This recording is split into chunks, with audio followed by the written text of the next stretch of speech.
Either or, the Because movies you went can't on. get them to work the same number of hours. Yeah. Like even like when they were filming Nikita, right, with what's her name, Natalie Portman. Like they could not do a scene longer than 20 minutes because every time they got to 20 minutes, she wanted to go play with toys. It's like, oh right, she's 10 years old. Like, it's like you forget she's 10 years old because she already looks like a young woman at 10 the way they dress her up. I'm sure nothing came of that. This Well, no, was what- who? what- Natalie Portman? What do you mean That nothing to do with that? That was The Professional. Yes, with the Léon le Professionnel. Yeah. With what? I'm sorry, I don't speak German. That's French. Léon. The professional. That was Smokey and the Bandit reference. Oh, that's a. I think it was a French production, The Professional, I believe. Yeah, I'm pretty sure it was. It's a good movie, that one. Yeah. In Smokey and the Bandit 3, they were in Florida and they had to drive through a whole crowd of Spanish folks, and they were speaking Spanish as they were trying to just slowly drive their car through the crowd, and they're all yammering. And as they drive away, his son asks, "What were they saying, Daddy?" And he goes, "How should I know? I don't speak German." I can't deliver the line anything near as well as the legendary Jackie Gleason, but German.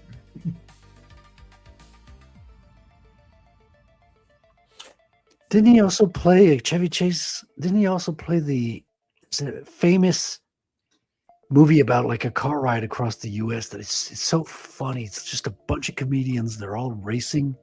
Cannonball Run? Cannonball Run. That one's pretty good too. Is That's Chevy Chase in that one? That's a historical movie too. Jackie Chan was in that one. Was he? Was he in Cannonball Run? I think so. That's cool. I have to take. Dom DeLuise was in there. Yeah, I rewatched that a few years ago, and it was as good today as ever. Yeah, Cannonball Run, race around like across America, I think. Readout's got it. Da, da, da, Captain Chaos. There's actually a couple of them like that. There was the Gumball Rally, which had less than stellar actors. There was also a Mad World. I remember that one. Same thing. I think they remade that one. Midnight Run, I think, if I'm thinking the right movie. Might be. Yeah, Midnight Run. I was making sure I'm not Yeah. mixing it up with another one called Midnight Express. Yeah. Which Art Bell used to use the theme big- song from that as his opening bumper music every episode of Coast to Coast AM. I listen to Coast to Coast. I love the people who are quote unquote from the future, just to see how wrong they get it. Is it still George Norrie doing it now?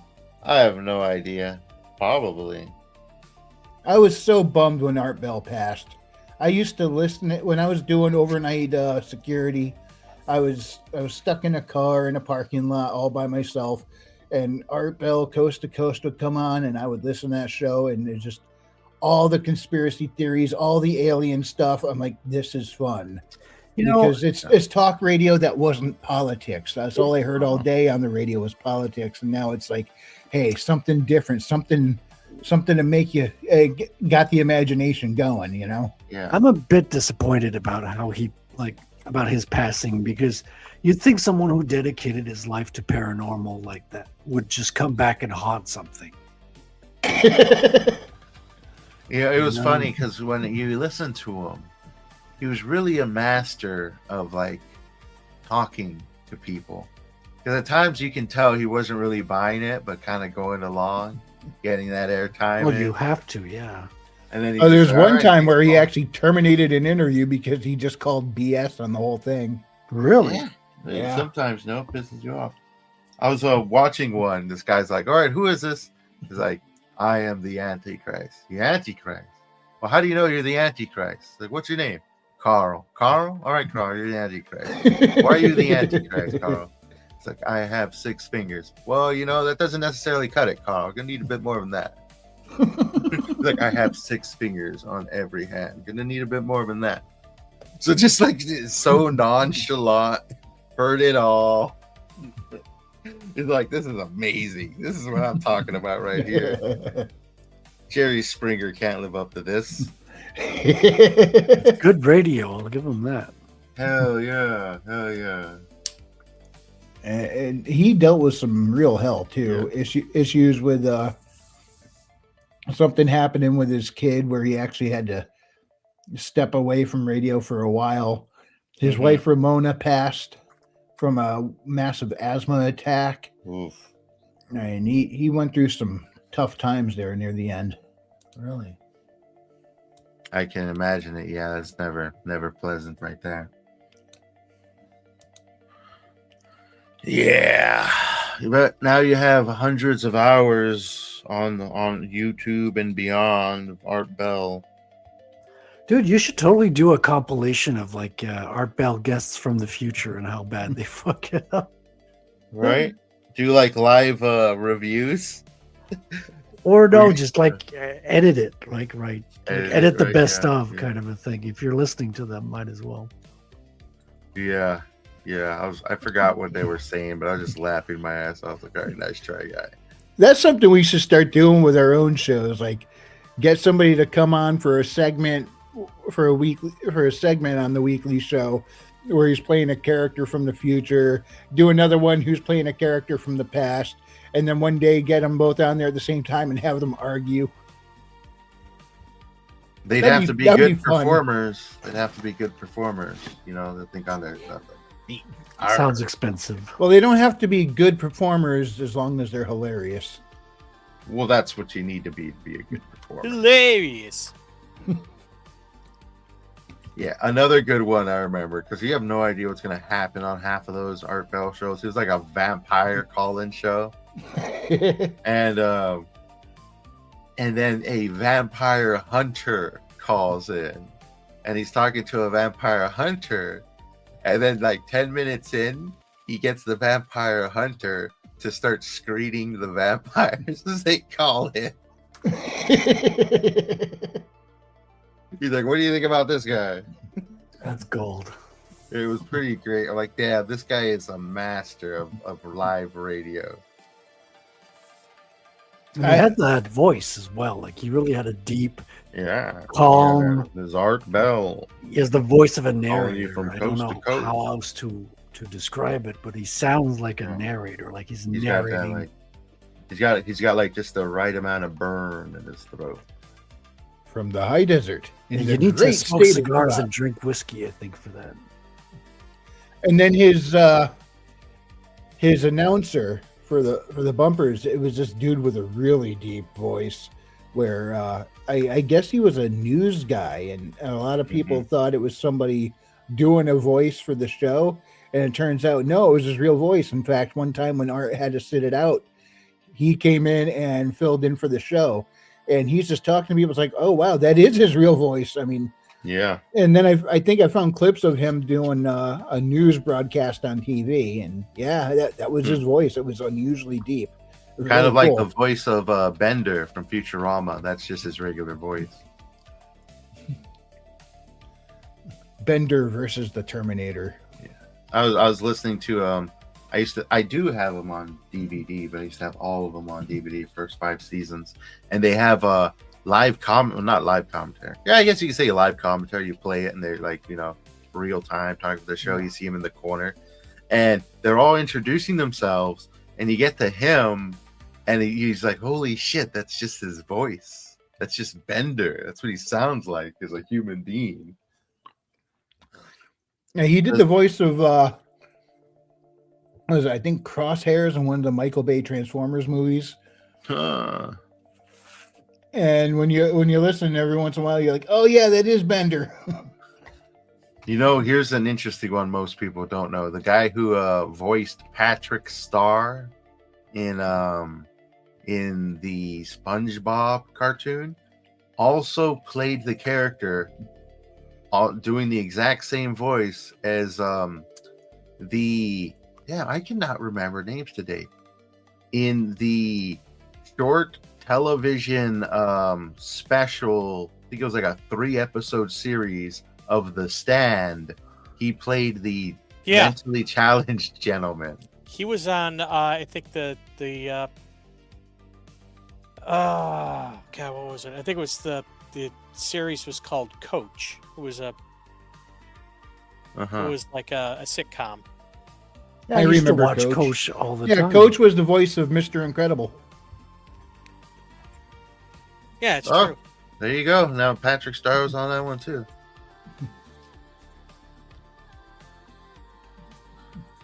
Yeah. SpongeBob's. Did you guys see that SpongeBob's driver's license, when he pulls it out in an episode, it maps directly on Epstein's Island? What? Yeah, it's 124 Cron Street. Yeah. I have to look at that. So, you know, with the allegations coming out of Nickelodeon, I'm not too surprised. Well, yeah, Nickelodeon, the logo kind of looks like the island. And the meaning of Nickelodeon is some horrendous thing against God. If you type Nickelodeon in Google Translate, you get some weird stuff too. Nickelodeon. Yeah, Sounds like an alien species. Nick. Yeah, I think it's an old language thing of something against God or something. That island was weird. Yeah, and there's other islands like next to it too. Like we focus on that one, but Richard Branson has an island too. Completely off topic, but I just dropped a link in the chat. It is to Chill Kid's new release on Bandcamp. I recommend going to check it out. Perfect timing. Yeah, I went and listened to it today, and I did it right before I started going out to shovel snow. So while I was out there, I just had this song kind of playing again in my head. It got stuck in my head real quick, and it just kept playing itself over and over again in my head while I was out there snow blowing and shoveling, and it brought a little bit of lightheartedness to an otherwise miserable time. So. I wonder how Chill Kid is these days. I haven't seen him really lately. Yeah, I messaged him about a month ago just to see how he was doing. He's kind of the same, but you're right. We don't see him pop up much anymore. But he did release that new single just recently, so I wanted to give him a shout out. Yeah, he used to have more of a Twitter presence, which I don't see him as much now. I don't know if it's just me or if it's him posting less. No, I follow him on Twitter, but most of the people that show up in my newsfeed on Twitter aren't even people I follow. A lot of people I follow don't show up. Well, yeah, you have two different feeds, right? You have suggested for you, and you have like your follows. So, yeah, I'm not very Twitter literate. I just go on there, and whatever pops up is what I look at, and it's mostly games and stuff. Hey, Fu Man Blue has joined. He says, "Greetings, all. Good to see you, Fu. We're going to be wrapping up in a minute, but it was good to see you pop on for a minute." Hey-ho. Oh, that I've been forgetting to send the StreamYard's links to your DMs. You're always welcome on here, Fu. I've been forgetting to put it in the DMs lately. I am sorry about that, man. I forget you're not on the in the server with the main Wing It crew page. So when he comes on, I have to send it to him directly because he's not in that server, and I just been forgetting to post it over there. So my apologies, Fu. Yeah, I created a group for my show on Twitter because a lot of people just are not on Discord. So a lot of people are just from Twitter. So I figured, okay, I'll drop it here for Twitter people. And I think I added you two guys, James and Frequency. Yeah. Now I can access all that on the computer, but on my phone, it shows that you posted something. And then I try and look it up, and I can't see it from my phone. And then by the time I get home, I've forgotten about it. So I don't know what's going on with the Twitter DMs, but with the mobile, it is not working. Yeah, some weird stuff. fact, when I have- try and look at them, it actually shuts down the app on me.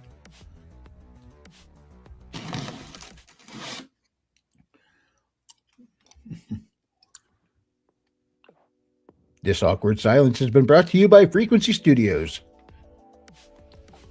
I blame Wrangler. Yes. Give me all the blame. It shall be mine to bear. I mean, want awkward all the silences. Yeah. All your blame be ours now. Are your blame never belong to us? Is that Yeah. it? Yeah, so like, let's see. Fu says, I'm off to eat some potatoes. Very well. Take care, everyone. All right, I have a need good some night, water. I'll be Fu. back. All right, so let's dive into them parting plugs. So, James, let's start with you.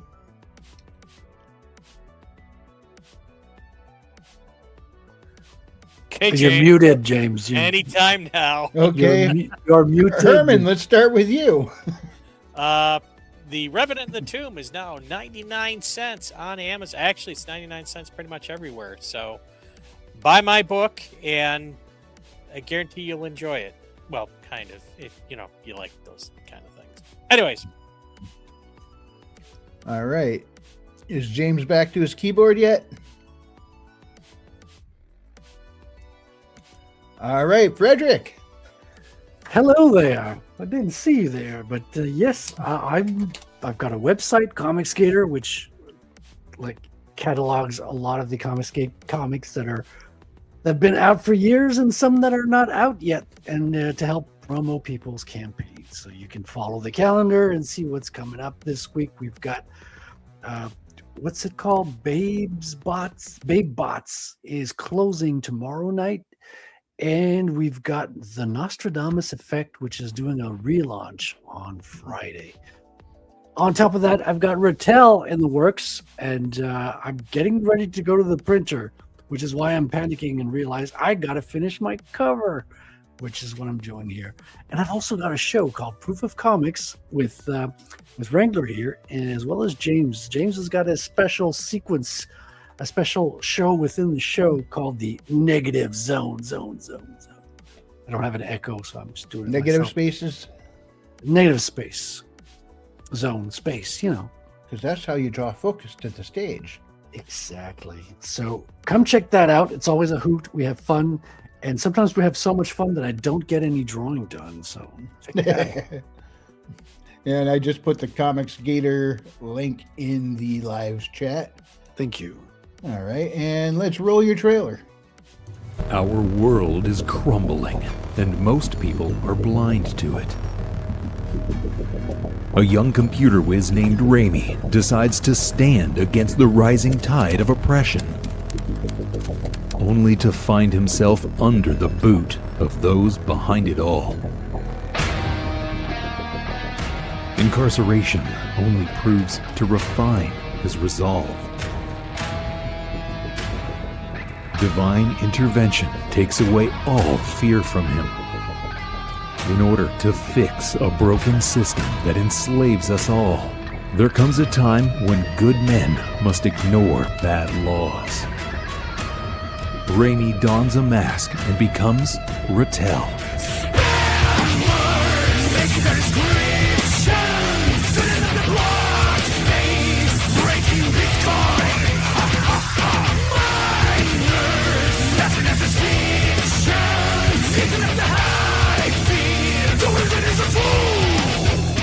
Rattel uses intelligence and technology to combat ancient and dark forces for justice and a better tomorrow. Will Rattel take down the technocratic tyrants who've harnessed an ancient evil, or be crushed by the invisible hand?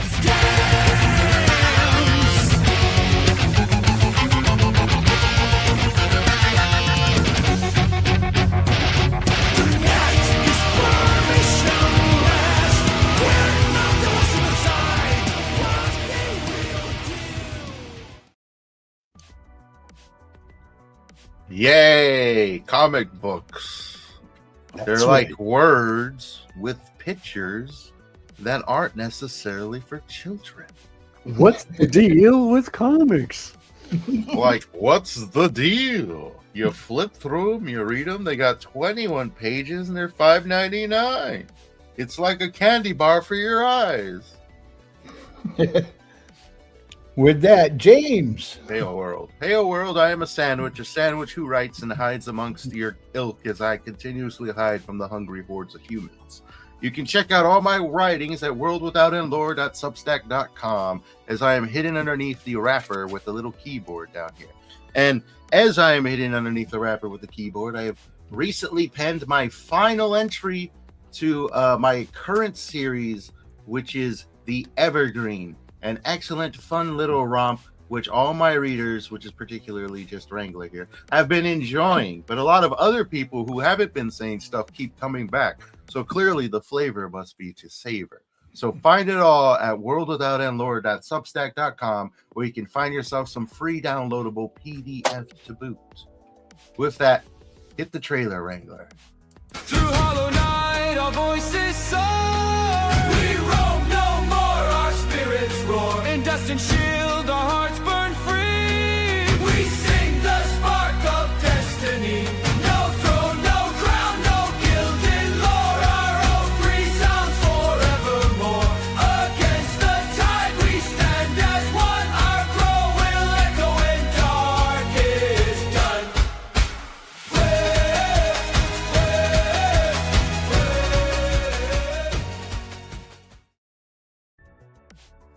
Woohoo! Yeah. Woohoo. Actually, I should probably release the CD because I have enough generated songs to basically make a CD. Cool. Soundtrack, as the ladies call them. All right. And I have just recently finished up the first draft of book 3 in my series, which is called Mystified Investigations. And so I got to start going through redrafting that. I've also completed all the journal entries, which will be epigraphs for the chapters and that. So while I'm letting that sit, I'm going to start drafting United States Stellar Marshals and then come back and start refining Mystified. But in the meantime, you can catch books 1 and 2, which is Haley Star Bad Kitty and Bad Kitty Haley's World. They are magic-fueled sci-fi adventures, a lot of fun, a little bit Goonies, a little bit fantasy, a whole lot of fun. I like to call them Lit Metroidvanias, and you can check them out on Amazon. Links are in the description below, or you could just go straight to Amazon, type in Bad Kitty Frequency Studios, and they'll pop right up. Also, check out my Substack under Frequency Studios, where I have a short story set in the same universe featuring these two guys right here. Where one is an LA detective, and the other is an independent hunter working with them as they try to solve a missing persons case. So you can check that out over my Substack. And yeah, I think that's it. I will be back tomorrow night on Frederick's show, Proof of Comics, along with James when he goes over his negative space review of a comic book. And yeah, hopefully this one will not piss you off quite as much as the last one you reviewed. So anyway, with that, thank you everyone so much for joining us tonight. If you enjoyed this presentation, hit the like, and if you didn't, we appreciate you stopping by.